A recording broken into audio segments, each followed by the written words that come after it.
Here and Now, the program featuring the news and interests of the African American community.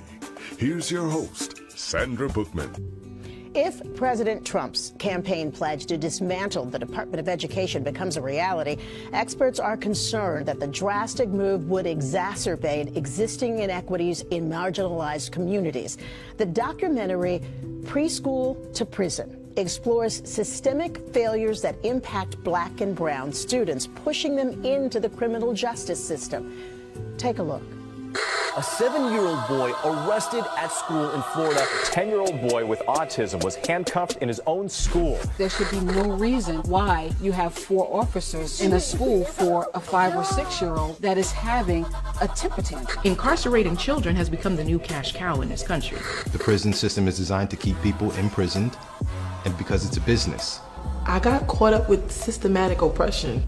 I really didn't have a fair chance. So when people say the system is broken, I said, no, it's not broken. It's doing exactly what it was designed to do. Joining us today is Dr. Karen Baptiste, the producer and director of Preschool to Prison. So nice to meet you. You too. And so well done, because you call attention to an argument, a conversation that I think a lot of us have heard for years. Yeah. Now, you started out as an a special ed teacher, right? Yes, in the South Bronx. What did you see that made you kind of change or shift your focus? Yeah, as a teacher, I saw an overrepresentation of Black and brown boys being referred for special education.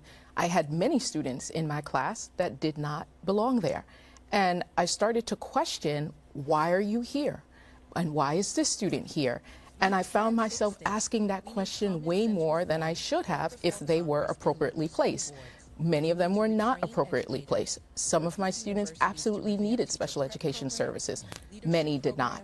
And so I started looking at the pattern and looked into why are there so many Black and brown children, boys specifically, being referred for special education. And that's when I came across the school to prison pipeline. I was in my early 20s. I had no clue what the school to prison pipeline was. I didn't have an idea about what the referral process for special education was. And when I discovered this, it was gut-wrenching. And it made me realize that we have a serious problem in this country. You don't think about racism in school, right? You think about children are innocent. Why are we targeting children? And from that point, I realized everything went back to policy. I started digging into the policies, zero tolerance policies that actually uphold the school to prison pipeline. And that's a part of how children are being funneled. And of course, the Black and brown children are targeted, and there's an overrepresentation of them when you see special education. You'll see a lot of them being referred for speech and language impairment, and that's for Hispanic students, right? And then we have our Black students, and they get labeled with intellectual disability, right? So years ago when I was in the classroom, it was labeled as mental retardation, and they changed it to intellectual disability. But those are the 2 most popular. So, and talk to us, you point this out so well in your documentary with the help of several experts. And people who have found themselves in this situation, and it's impacted their entire lives. So, Dr. Baptiste, explain to us, if you would, exactly what you mean when you say school to prison pipeline. Yes. So we actually emphasize preschool to prison because the terminology has been school to prison pipeline. And what I found is that we're not getting enough people outraged enough about sending children from school to prison. I found that when I go into places and I say school to prison pipeline, I've actually heard people say, well, some of these kids need to be in jail. Some of them need to be arrested. Because when you say school to prison, immediately most people will visualize a tall child. Yeah, older kids. Older kids. When you say preschool to prison, you get a different visual, right? You start picturing somebody that's about 3 feet tall, and then you stop and you say, wait, that can't be. There's no way we're sending children at that age. So the other piece as to why we talk about preschool to prison is that the human brain develops the fastest between ages 0 to 3 more than any other time in our life.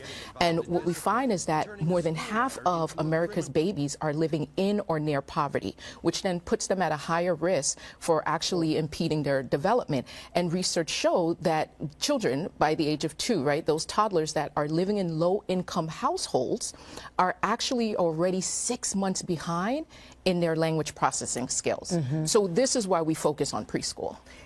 You have a consultancy. Yes. You've put together this documentary, which is very well done, easy to understand, and if you aren't shocked when you watch it, then something's wrong with you. I agree. I'm sorry, because it is shocking. How are you trying to help schools shift the way they're doing some of these things? Yeah, so we have a multi-pronged approach. So we provide executive leadership coaching to district leaders, school leaders, and even educators around how to really step back and assess their culture. And are you healing or harming children, right? And when you start looking at the culture that has been created in schools, and we talk about historically where the school to prison pipeline has stemmed from, many schools actually created their policy conduct codes based on the penal system. So when I work with them, I get them to start looking at what are the policies are in place. Are we disciplining children or are we punishing children? There's two differences there, right? And people think it's discipline, but oftentimes it's punishment. So when we look at minor infractions, we have kids being put out of school for using a cell phone, being out of uniform, right? The 6-year-old girl I highlight in my documentary for throwing a tantrum, she was actually arrested and had her mugshot taken. Right? These are the types of things that we're focused on is non-criminal activity, because I know the big conversation now and argument is we need police in schools. We're not talking about criminal activity here. We're talking about these children who are being ushered from school to prison for non-criminal offenses, right? So that's one arm of the piece where we get them to self-reflect and then dismantle inequitable policies. The other piece is community engagement. So we do a lot of community engagement where we teach people how to advocate. We teach people to understand what the policies are, what the laws are. School board meetings are open. So we tell parents, like, know what your rights are. When you send your child to school and you sign off on that discipline policy book, you don't even know what you're signing. Some people aren't reading it. So we educate the public on that. And obviously we're working with different orgs to help get some bills pushed and passed to support educators and students. We've been doing it this way for a long time.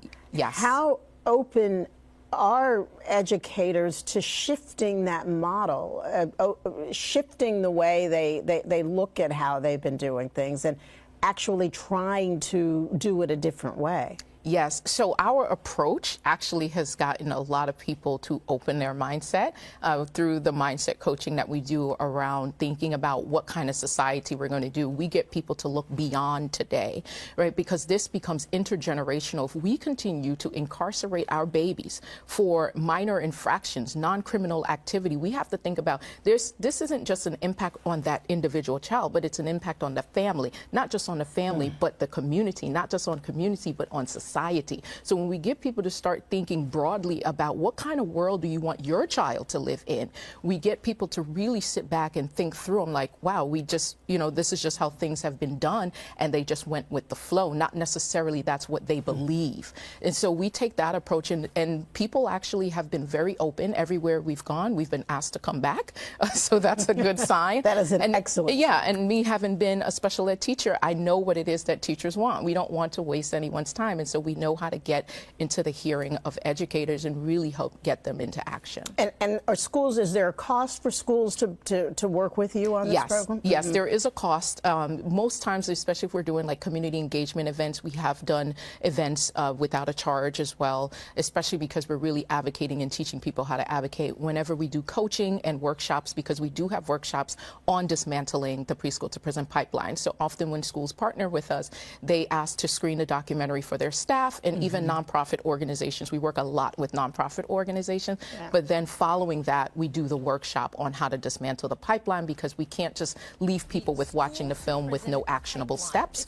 We want people to leave out with awareness, and so we focus on the awareness through the film, and then we do action, which is the workshops, and then we do healing, which is through our therapist that you saw in the documentary. And so we focus on those 3 areas of awareness, action, and healing, because we want people to leave out feeling full and complete, but also feeling motivated to actually go out and be able to make a difference. Yeah, there's something that they actually can do.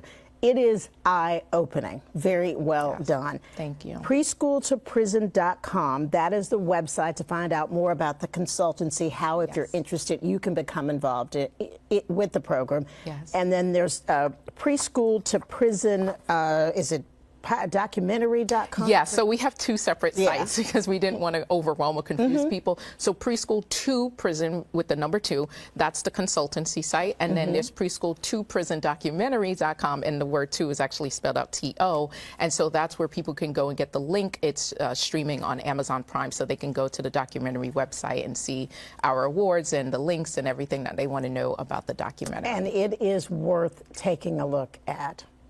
It is important work. It is. Very nice to meet you. You too. And I got a feeling it won't be the last time we talk. It won't. Okay. Thank you. Thank you very much. We'll be right back.